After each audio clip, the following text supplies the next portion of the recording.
Happy Wednesday and welcome back to the channel. Today we are going to be going over what is included and not included for travel expenses as a small business owner when it comes to a write-off for tax purposes. So let's dive right on in.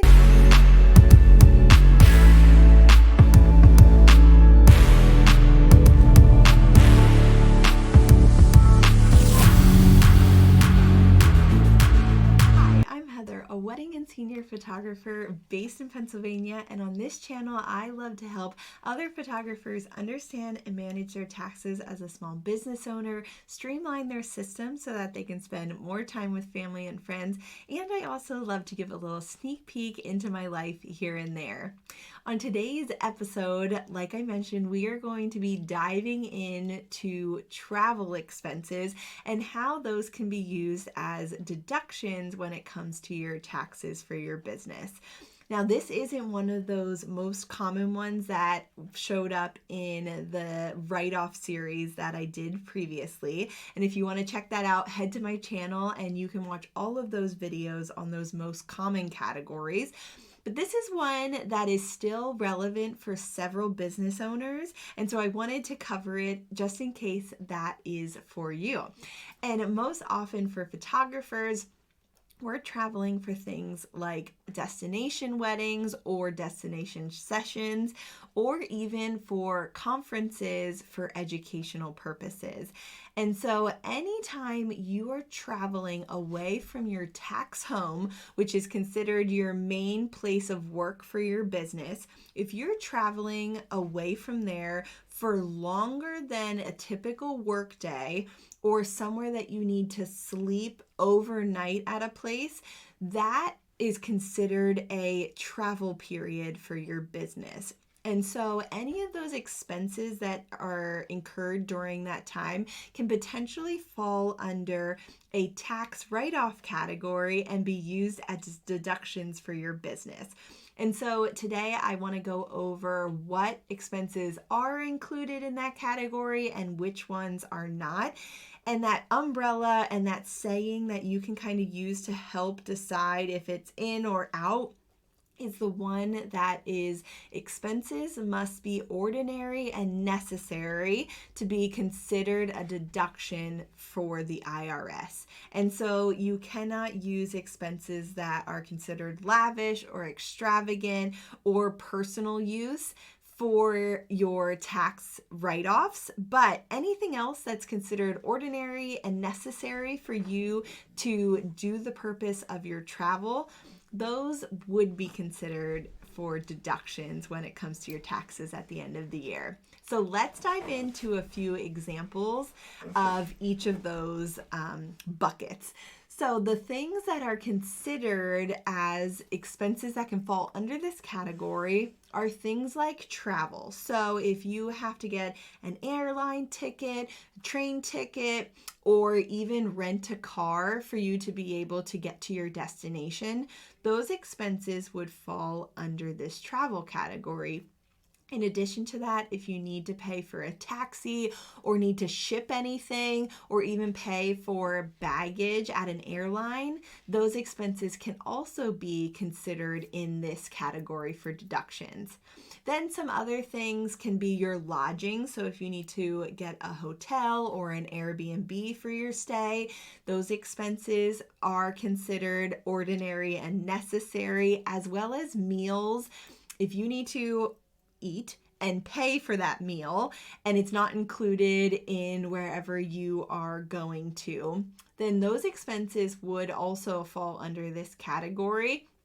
But you just can't be lavish about it. So don't go to a 5-star restaurant just because it's there and you're using it for a business expense. That doesn't count. It needs to be ordinary and a necessary amount of money paid for you to get a proper meal that you need to sustain yourself while you are doing this business purpose. And then other things may fall under this category if you need to do dry cleaning or laundry while you are traveling, or need to pay for any communication and like lines to be able to communicate back to your tax home, as well as any tips that are related to any of these expenses that we talked about previously. So any of those things do fall under a travel expense and can be used as a deduction for your business. Now, some examples of things that do not fall under this tax expense category is things that are lavish and extravagant or personal purposes. So if you go shopping because you have a little bit of downtime in between your sessions for the conference, then that does not count as a business expense, and you need to pay that personally on your own personal card. In addition, if you would go out to a show with some other photographers or your second shooter, or go get drinks at the end of the night, those things also would not count as a business purpose that is ordinary and necessary. So those expenses would not be able to be considered a deduction for your taxes. So you cannot put that under this category. Now, an easy way and a very smart way to help back yourself up and make sure you're covering yourself if for some reason you would get audited in the future is taking any of those receipts while you are traveling and just write on the top what the purpose was for and who you were with and why you were there, just so that if you would get audited, you can easily prove to them that it was for a business purpose while you were traveling. So just quickly jot that down, save those receipts for that year, and then just have them for reference if anything would come up in the future. All right, guys, I hope you found this video helpful going over any of those travel expenses and what can be considered a deduction when it comes to your taxes at the end of the year. If you do have any other questions about this video, feel free to drop them down in the comments, or even if you just have a general question about taxes and need an answer, I would be happy to get them over to you and answer that question. And you may even see it in a future video if I think it's something important for everyone to hear. In addition, down in the description, you can get that freebie for my 15 most common tax categories that I mentioned a little bit in this video, as well as go ahead and watch that write-off series that I did previously. You can find that in my channel, and that will help you organize your taxes so that you're ready to go when it is time to send off your numbers to your accountant at the end of the year. So go ahead and grab that. Let me know if you have any questions, and if you found these videos helpful, I would absolutely love if you would hit the subscribe button.